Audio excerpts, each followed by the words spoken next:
Hello दोस्तों, मैं राकेश झा एक बार फिर हाजिर हूँ आपके लिए आईपीओ रिव्यू लेकर। और आज हम लोग रिव्यू करेंगे दो आईपीओस का जो आज खुल चुके हैं।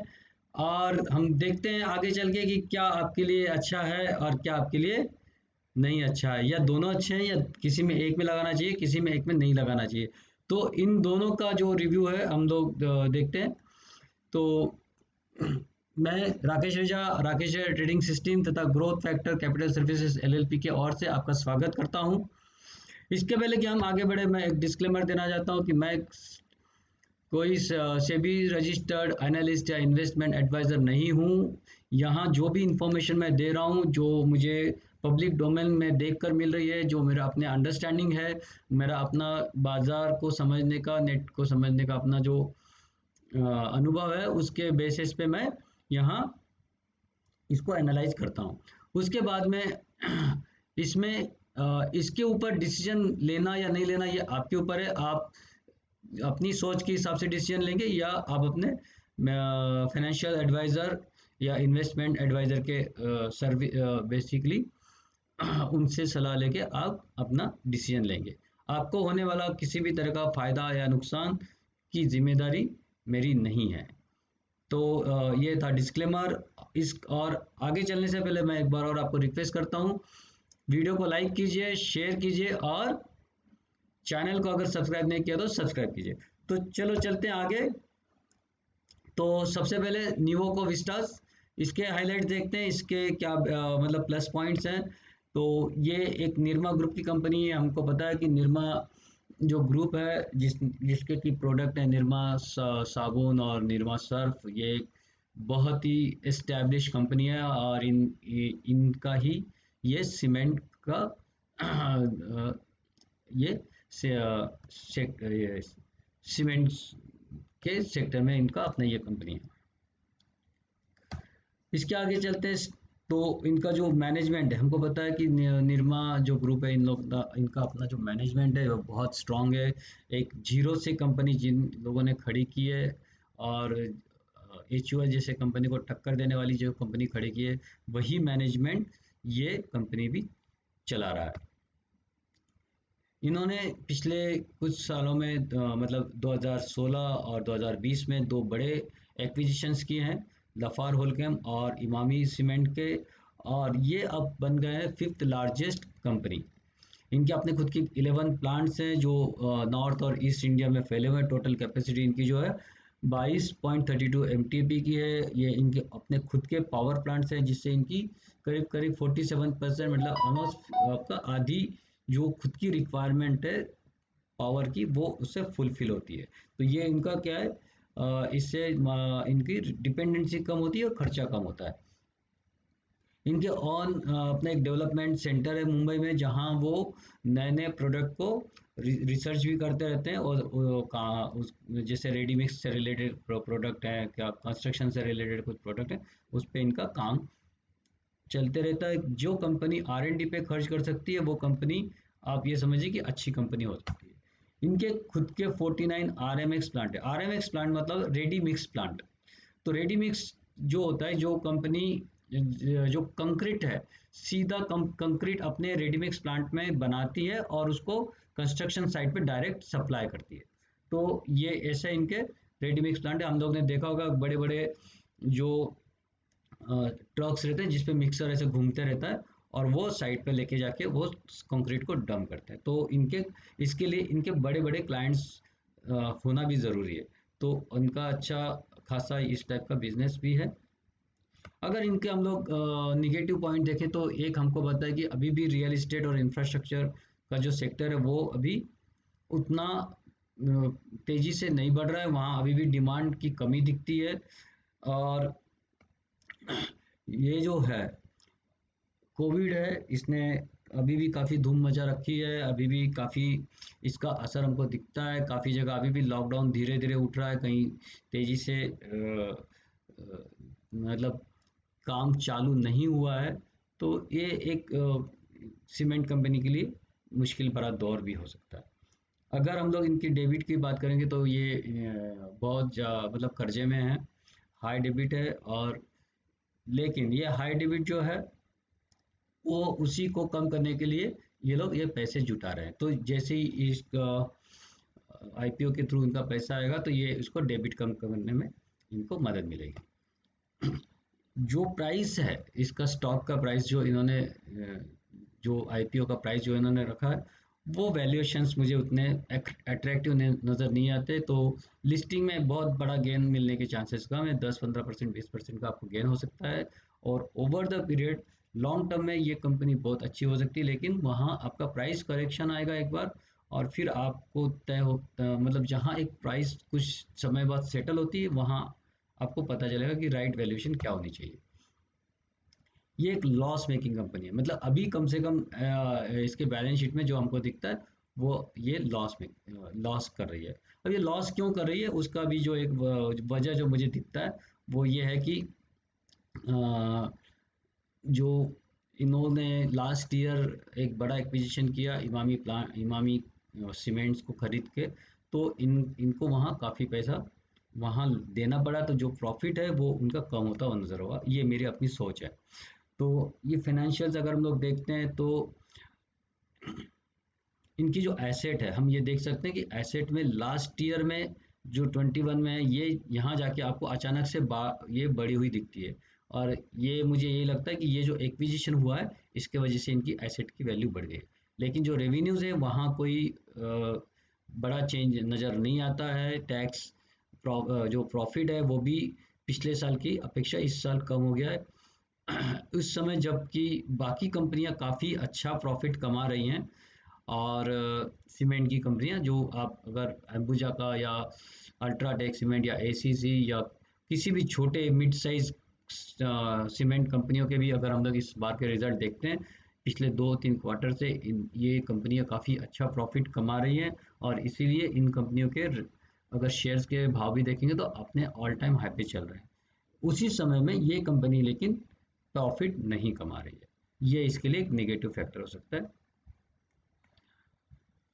आईपीओ डिटेल्स में ये है कि ये आज खुल चुका है, और 2 दिन बाद मतलब 11 अगस्त को ये बंद हो जाएगा। 5,000 करोड़ का इसका टोटल आईपीओ साइज है, जिसमें से 15,000 crore will be use as a new equity, जो कि ये यूज करेंगे डेबिट कम करने के लिए। और 35,सौ करोड़ की जो ये है, ये प्रमोटर्स हैं जो अपने ओर से डाइल्यूट कर रहे हैं। तो ये कंपनी को नहीं मिलेगा, ये लोग ये 3,500 करोड़ से जो बेसिकली प्रमोटर्स अपने हिस्से से इसको बेच रहे हैं। 10 रुपए का इसका फेस वैल्यू है, 560 से लेके 570 ये बैंड प्राइस है जिसमें आपको अप्लाई करना है। बीसी एनएससी दोनों, बीएससी एनएससी दोनों पे इसको लिस्ट किया जा रहा है। 35% पब्लिक के लिए खुला हुआ है, मतलब 5,000 में से 35% ये पब्लिक के लिए है, जनरल पब्लिक के लिए है, और बाकी जो है वो एंकर इन्वेस्टर्स और क्यूआईबी के लिए। आगे हम लोग चलते हैं। नेक्स्ट जो है वो कार ट्रेड। तो कार ट्रेड का जो अगर हम लोग देखते हैं हाइलाइट्स, तो ये एक डिफरेंट टाइप की ऑनलाइन कंपनी है। ऑनलाइन इनका पूरा बिजनेस है, ऑनलाइन ही ये लोग कार बेचते हैं खरीदते हैं। तो ये एक आज के ज़माने की डिजिटल ज़माने की कंपनी है, और ये कंपनी अपने आप में काफ़ी सारे ब्रांड्स के तहत काम कर रही है। इसको अगर हम लोग ये देखेंगे कि ये प्रोफेशनली मैनेज कंपनी है। प्रोफेशनली मैनेज कंपनी का मतलब ये है कि इसमें बेसिकली कोई आज के तारीख में देखेंगे तो कोई प्रमोटर नहीं है। प्रमोटर की हिस्सेदारी के नाम पे कोई प्रमोटर कोई ऐसा नाम नहीं है। लोग जो एक स्टार्टअप करके शुरू हुई और उसमें बहुत सारे प्राइवेट इक्विटीज ने पैसा डालते रहे, बाद में कंपनी बन गई, और अब वहाँ कोई प्रमोटर्स नहीं है। अब जो बचा है वो पूरा पब्लिक में है या कुछ लोगों के हाथ में है, but they are not a promoters. तो अब ये जो पैसा आ रहा है वो बेसिकली जो इन्वेस्टर्स हैं वो अपना पैसा अब बाहर निकाल के प्रॉफिट बुक करके अब वो बाहर निकलना चाहते हैं। तो ये कंपनी को पूरी तरह से प्रोफेशनल मैनेजर्स इसको रन कर रहे हैं। It's like an online supermarket, मतलब ऑनलाइन ऑटोमोबाइल सुपरमार्केट है। तो यहाँ जहाँ आपको हर टाइप की गाड़ी बेच और खरीदने का मौका मिलता है। कार ट्रेड क्या है बेसिकली, हम लोग इसको अगर शॉर्ट में कहें तो एक ऑनलाइन वन प्लेस सॉल्यूशन है जो आपको वो सब करती है। एक ही जगह पे आप car, bike, commercial vehicle, farm या कंस्ट्रक्शन इक्विपमेंट, इस टाइप के कोई भी चीज़ है खरीद सकते हैं, बेच सकते हैं, उनका फिनांस हो सकता है, उनका इंश्योरेंस हो सकता है। तो वन प्ले आपको एक ही जगह पे सारे सॉल्यूशंस मिल जाते हैं। इनकी जो साइट पे है, देखिए हमको लगता है कि हमारे कस्टमर्स जो हैं, तो ऑनलाइन के लिए कस्टमर्स का मतलब होता है कि कितने लोग उनके हर मंथ उनके वेबसाइट पे या उनके ऐप पे विजिट करते हैं। तो ऑलमोस्ट 27 मिलियन, मतलब करीब करीब 2 करोड़ 70 लाख यूनिक विजिटर, मतलब हर बार ये मतलब नया विजिटर इनके साइट पे विजिट करता है हर महीने।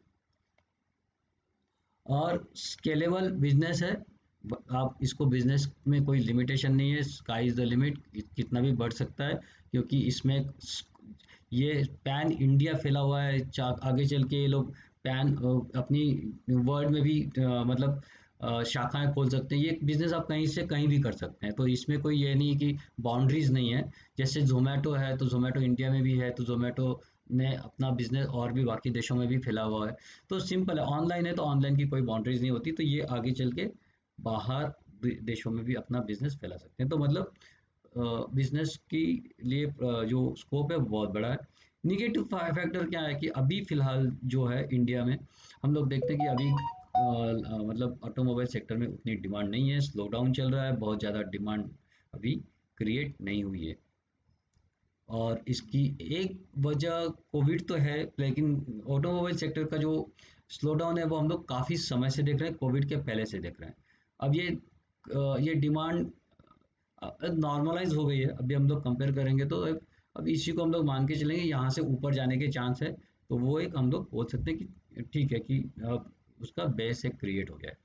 वैल्यूएशन इसके थोड़े हायर साइड दिखते हैं, तो हायर साइड दिखते हैं इसलिए कि उसका हम लोग जो प्राइस अर्निंग रेशियो देखते हैं तो वो थोड़ा सा हायर साइड दिखता है। पर चूंकि ये अपने आप में एक यूनिक कंपनी है, ये इसका कोई कंपटीशन नहीं है, या कोई हम लोग ये नहीं देख सकते कि इसको हम लोग किसी से कंपेयर नहीं कर सकते, तो हम लोग के लिए ये कहना मुश्किल है कि ये वैल्यूएशन रियल में ज़्यादा है या कम है, क्योंकि हर सेक्टर का अपना एक वैल्यूएशन होता है, और उसके हिसाब से उसकी प्राइस मतलब डिमांड और के हिसाब से प्राइस तय होती है। तो अगर हम लोग फिनेंशियल्स में देखते हैं तो इसके फाइनेंशियल ये सबसे अच्छा मुझे लगता है कि ये ऐसी कंपनी जो नए ज़माने की है और फिर भी बहुत अच्छा पैसा कमा रही है। मोस्टली जो स्टार्टअप्स हैं अभी भी हमारे इंडिया में, वो हमको ये दिखते हैं कि वो अपना बिजनेस जमाने की कोशिश कर रहे हैं, लेकिन वो अभी तक प्रॉफिट में, जोमेटो भी प्रॉफिट में नहीं है, या अभी हम लोग ने देखा देवयानी है, या इस टाइप के जो नए ज़माने के बिजनेस, वो अभी तक प्रॉफिट नहीं कमा रहे हैं। लेकिन कार ट्रेड जो है वो पिछले 3 साल से प्रॉफिट में है। इसके पहले का हमारे पास में एक्चुअली डेटा नहीं है। जो पिछले 3 साल से ये कंपनी प्रॉफिट कमा रही है, और अच्छा खासा प्रॉफिट कमा रही है, और कम प्रॉफिट में एवरी ईयर बढ़ोतरी भी हो रही है। तो ये जो है इनका ये चीज़ बहुत अच्छा है। रेवेन्यू में भले इस साल में हमको कमी दिखाई देती है, लेकिन प्रॉफिट इस साल रेवेन्यू कम होने के बावजूद बढ़ता हुआ दिखता है। तो इसमें मैं अगर दोनों को मैं कंपेयर करूं तो मेरा ओपिनियन ये रहेगा कि वीवो को जो है वहाँ आप छोटे लिस्टिंग गेन के लिए पैसे लगा सकते हो, लेकिन वो कंपनी लॉन्ग टर्म इन्वेस्टमेंट के लिए बहुत अच्छी है। लेकिन लॉन्ग टर्म इन्वेस्टमेंट अभी करना चाहिए या प्राइस को सेटल होने दीजिए फिर बाद में करना चाहिए, ये हर किसी का अपना एक डिसीजन हो सकता है। मुझे ऐसा लगता है ये एक थोड़े लेवल तो एक 10-15% ऊपर लिस्टिंग हो सकती है, लेकिन वहाँ से ये एक छोटा सा करेक्शन दिखाएगी, और वहाँ जहाँ प्राइस सेट होगी वहाँ जाके उन लोगों को इन्वेस्ट का एक नया मौका भी मिलेगा। तो एक 10-15% के लिस्टिंग गेन के लिए आप इसमें इन्वेस्ट कर सकते हैं, और बाद में जब प्राइस सेट हो जाए तब जाके आप इसमें लॉन्ग टर्म के लिए इन्वेस्ट भी कर सकते हैं। कार ट्रेड में आप 100% पैसे लगाइए, अच्छा खासा लिस्टिंग गेन भी आपको मिलेगा, और लॉन्ग टर्म में भी मुझे ये कंपनी अच्छी लग रही है। तो आप दोनों के लिए पैसे लगाइए, और अगर आपको इसमें अलॉटमेंट आता भी है, तो आपको मेरा सलाह रहेगा कि आप अलॉटमेंट के बाद भी उसमें बने रहिए।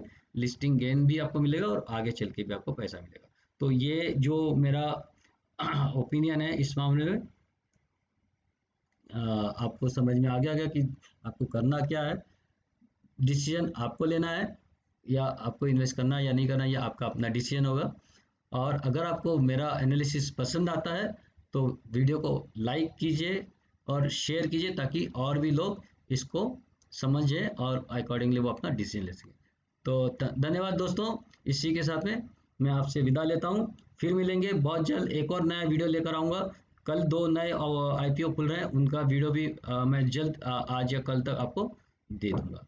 Thank you, bye bye.